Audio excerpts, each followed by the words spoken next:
Nagumuha nga po pala sila ng chips na gamit nga lang po pala ang katawan ng saging.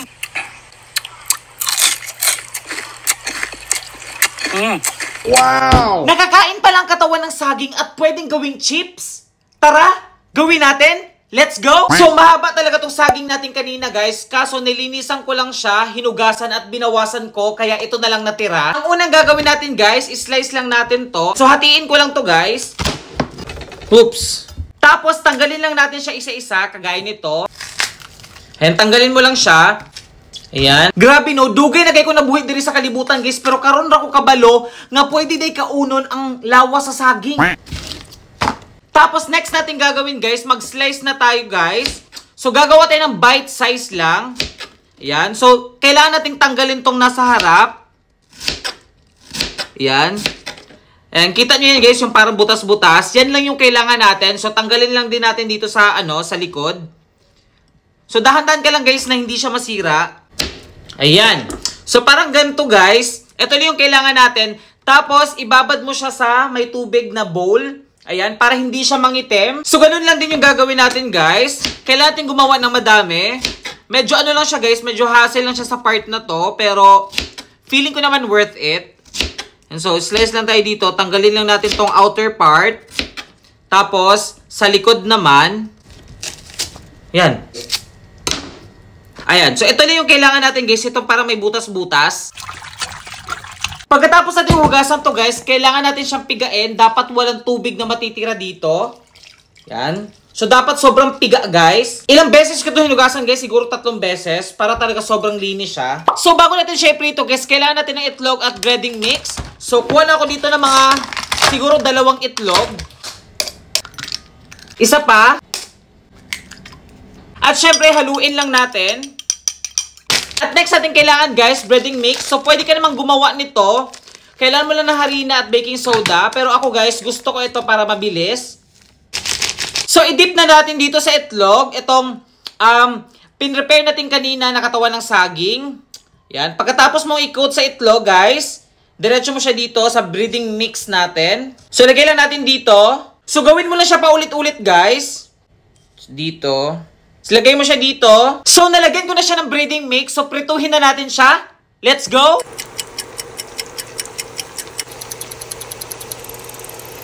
So, ito na yung finished product natin, guys. Grabe, guys. Sobrang bango niya, guys. Parang yung amoy niya, parang lasang chicken. Wow. Oo. Sobrang bilis ang pagluto, guys, kasi pinrito ko lang to. Tapos, after nung first fry, dinoble fry ko lang siya. At eto na siya. Sobrang natatakam na talaga ako. Kaya, ayun, taste test, the moment of truth.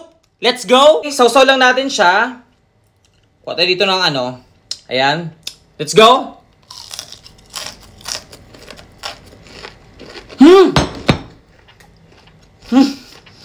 In fairness, guys, hindi siya lasang katawan ng saging.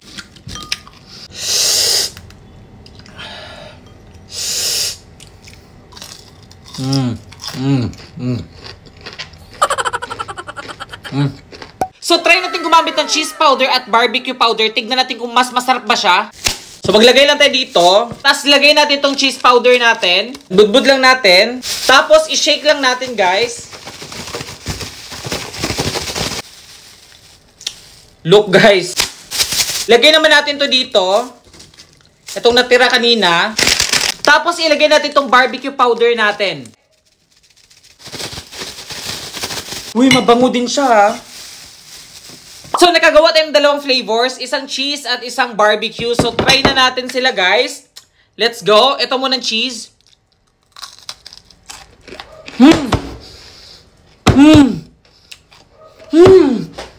Legit, guys, hindi ko nalalasan yung ng saging, guys. Ng katawan ng saging, guys. Yung nalalasan ko dito, para siyang para siyang chicken skin. Oo. Yun yung iniisip ko pa kanina, guys, na lasa. Para siyang chicken skin. Wow! Akala ko pang snack lang to, guys, pero pwede din sigurong gawin tong pang ulam. Nganong karon pa ko nakabaludan ni, guys. Nganong karon pa. Dagan kay mga saging dito sa probinsya. Nangatumba na lang, pero wala na pakinabangan. Pwede mo din ibuhaton. Next naman natin itatry, guys, itong barbecue flavor. Ayan. Sobrang bango niya din. Let's go. Medyo spicy pala to.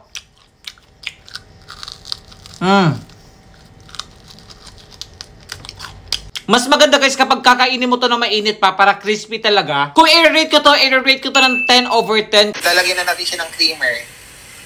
Ayan na siya. Mas madami, mas masarap. Ayan na siya, soft creamy na. At iti-taste natin siya. Ang sarap. Wow! Uwe! Ano na naman to Pukirat? Nestle cream sa samyang noodles, masarap daw? Sige nga, try natin. Let's go! Kahit ano flavor naman ng samyang guys, pero ito yung gusto ko, cheese flavor. Ilagay na natin tong Nestle cream natin. Ayan, hinaf cook ko lang to para hindi siya masyadong lata. Tapos ilagay na natin yung Nestle cream natin guys. Akala ko tong Nestle cream guys, sa salad lang siya pwede ilagay. Pwede din pala siya ilagay sa noodles. Sabi ni Pukirat guys, mas madami daw, mas masarap. So ilagay na natin yung sauce niya guys. Tapos itong seasoning niya, ilagay na din natin. Tapos haluin lang natin siya. So ito na yung finished product natin guys. Ayan. Nagluto din pala ako ng itlog. Lagyan natin dito. Ayan. Okay guys. Grabe, sobrang nagutom ako. Sana hindi nyo ito napanood ng madaling araw guys. Kasi for sure magugutom din kayo. So ayan guys, try na natin. Kung masarap ba siya. Let's go.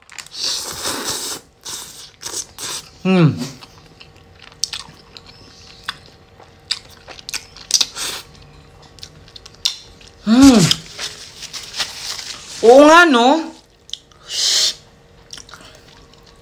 Mas naging creamy siya guys. In fairness ha.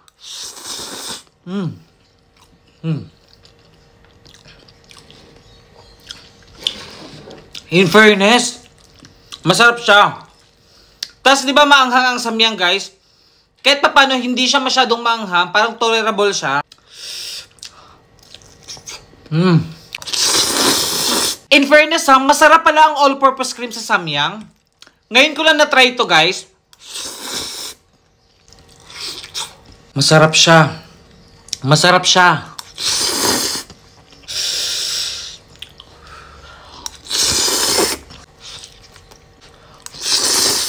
Nga pala guys, masarap to kapag may nori. Ayan.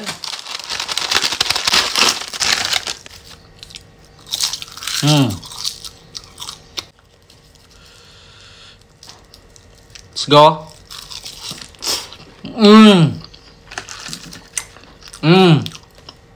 Sarap.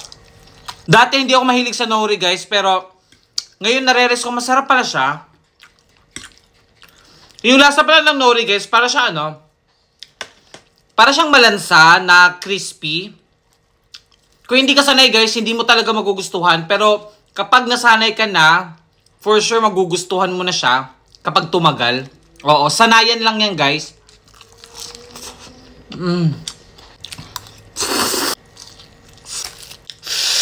Sumisipa na yung anghang niya, pero kaya pa naman.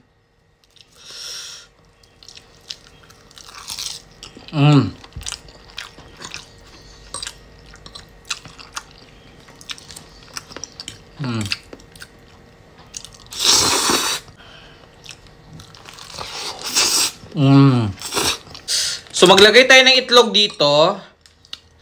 Yan. So maglagay tayo ng samyang.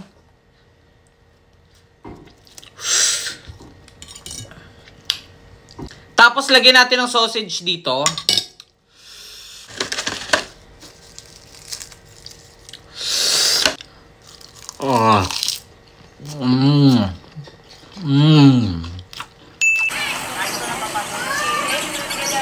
Oh, wow. Hi guys! Samahan niyo akong tikman itong pampalamig sa napakainit na panahon ngayon. Mukhang masarap yun ah. Tara, gawa tayo ng Milo Ice Scramble. Let's go! So una natin gagawin guys, gagawa muna tayo ng Milo thick. So kailangan lang natin ng Milo at kondensada. Yan, buksan lang natin. Tapos ilagay natin dito. Dagdagan pa natin ng isa guys. Dagdagan pa natin ng isa. Tapos lagyan na natin siya ng condense guys. So wala akong measurements na ginagamit dito, tansya-tansya lang. So wag mo nang madami guys para pwede mo namang dagdagan mamaya. Tapos ayan, ihalo-halo mo lang siya. Ayan. Tapos nga pala guys, mas maganda kung lalagyan mo siya ng ano, ng evaporated milk. Ayan, konti lang din. Tapos ihalo mo siya. Ayan. Kita nyo yan guys? Para siyang nagme-melt na. Ayan guys, perfect na yung thick Milo natin. E-set aside muna natin to at i-prepare natin tong mga toppings natin mamaya. Subuksan lang natin itong mga nips natin guys. Silagay natin dito. So ito na yung nips natin guys. Lagay lang natin itong marshmallow natin. Syempre kailangan natin ng sprinkle. Meron din tayo dito ibang shape ng sprinkle, guys. Ayan, lagay lang natin dito. Para siyang beads, guys, pero edible to. So, ito na yung mga toppings natin, guys. Ready na sila. So, next natin gagawin, guys, magka-crush na tayo ng ice. Pero hindi na natin kailangan ng electric ice crusher, guys. Kasi kahit ito, pwede na. So, meron siyang ice dito na mabilog. Lalagay mo lang siya dito. Tapos, i-lock mo lang siya. Okay, na parang ganyan. Tapos, iikot mo na siya. Tignan nyo guys kung gaano kapino yung mga ice na nagagawa niya. Kita nyo? Diba? Ayan guys, tignan nyo yung nagawa niyang ice guys. Sobrang pino, diba? Ayan. Tapos, ilagay mo lang yung mga nakuwang ice dito. Ayan, hanggang sa mapuno siya. So, gawa tayo ulit. So, nandito na tayo sa exciting part, guys. Kasi mag-a-assemble na tayo ng Milo Ice Crumble natin. So, ito pala yung ice na pin-repair natin kanina, guys. Tignan nyo. Sobrang pino, guys. Ayan. So, ayun, guys. Una natin gagawin, guys. Maglalagay na tayo ng Milo Thick natin dito. Diba? Promise, guys, natutuwa ako sa ganito.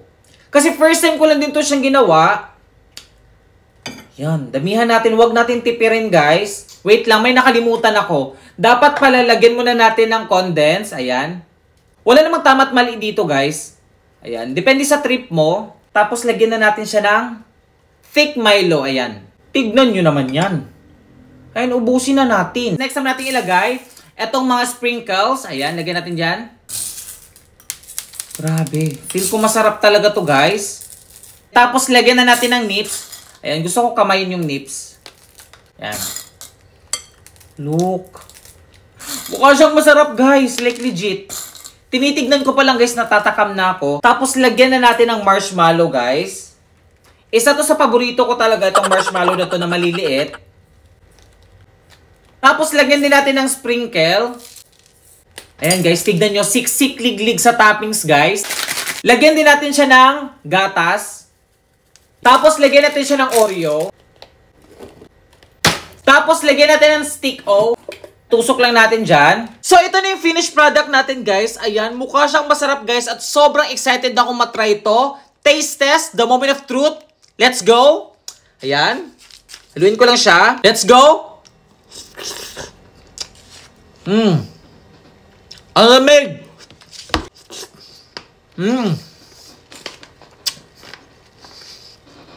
The best! Try natin tong Oreo.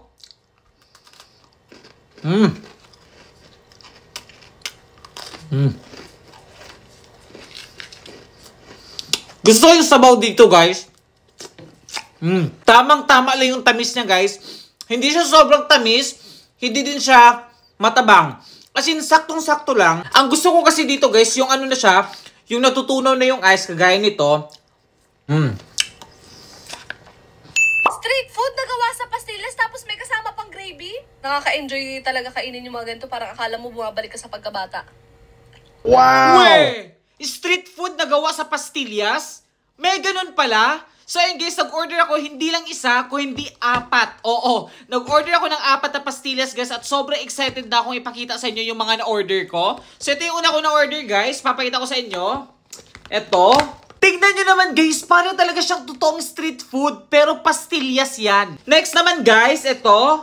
O, diba? Meron tayong hotdog, merong tinai, tapos meron tayong ditong dugo, ayan. Tapos, ito pa, guys. Dito ako na-excite, guys, kasi meron din silang nuggets, ayan. Tapos, mas marami siya, oh. Tapos, tignan nyo naman, guys, parang talaga siyang totoong nuggets. Grabe, natatakam ako. Tapos, guys, meron din silang sushi. Tignan nyo naman yung sushi nila, guys, oh. Tapos, guys, may kasama din pala siya mga sauce. Ayan, meron silang parang gravy dito para sa sa chicken nuggets. Tapos, meron silang chocolate dito para naman sa mga street foods. So, ito muna unahin natin, guys. Meron tayo ditong squid ball, kikiam, kwek-kwek, fishball, tapos kikiam ulit. Ayan. So, tagdalawa-dalawa siya. So, yun guys, sobrang excited na talaga akong matry ito guys. So, ito muna unahin natin itong kikiam. Grabe. Talagang mukha siyang totoo guys na kikiam guys, pero pastillas to. So ano bang bagay dito na sauce niya? Siguro ito. Grabe. Sobrang natakam ako guys nung napanood ko to guys. Try natin guys. Sausaw lang natin. Taste test. The moment of truth. Let's go.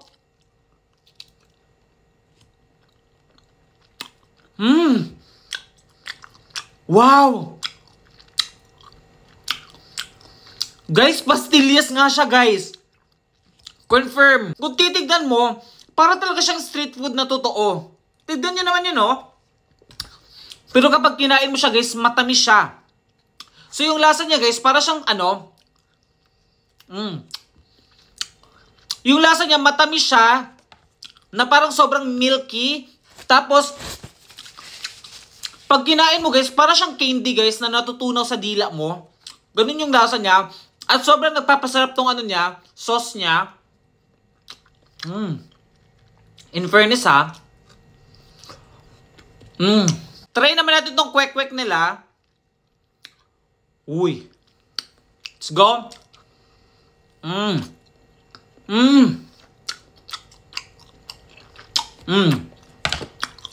Parang mas masarap to. Tapos hindi siya sobrang matamis guys ha.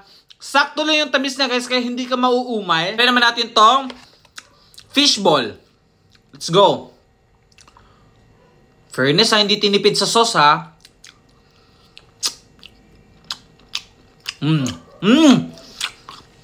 Matamis din siya. Para siya para siyang condensed lang to. Yung akala mo kumakain ka ng totoong street food, pero hindi pala. Ganun yung feels niya guys, at perfect to pang himagas. So, ito naman i-try natin guys. Meron tayo ditong hotdog. So, ito yung unahin natin. Grabe guys. Tignan nyo guys. Para talaga siyang totoong hotdog. Yung nabibili sa kantina, tagli 5 pisong hotdog. Ay, tignan nyo. Grabe siya. Grabe. Sobrang gayang-gaya nila yung totoong hotdog guys. Yan. Sausaw lang natin. Taste test.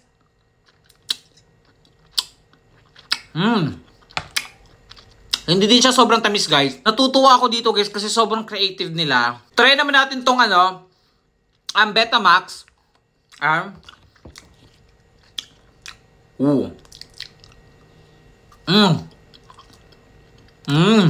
Lagyan natin dito. Meron tayo ditong tinae. Tapos bumili din pala ako ng chocolate syrup, guys. Tignan nyo naman. Grabe. Sobrang sarap. Oo. Next naman natin itatry, guys, itong sushi nila. Grabe, may pa-chopstick pa silang kasama, guys.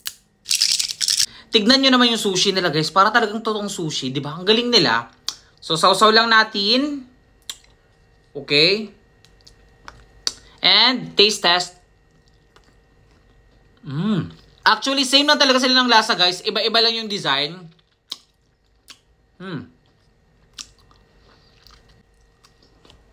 So, try naman natin to.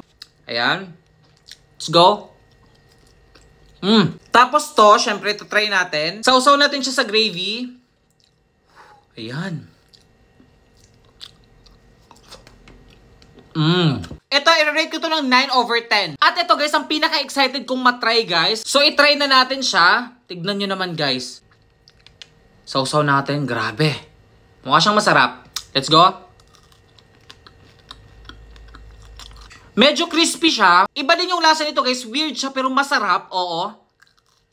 In fairness, ang galing nila kasi yung mga na-try ko kanina guys, malalambot siya. Ito, crispy siya na version. Dahil siguro dito sa kinote nila na hindi ko alam kung ano. In fairness, ang galing nila dito ah.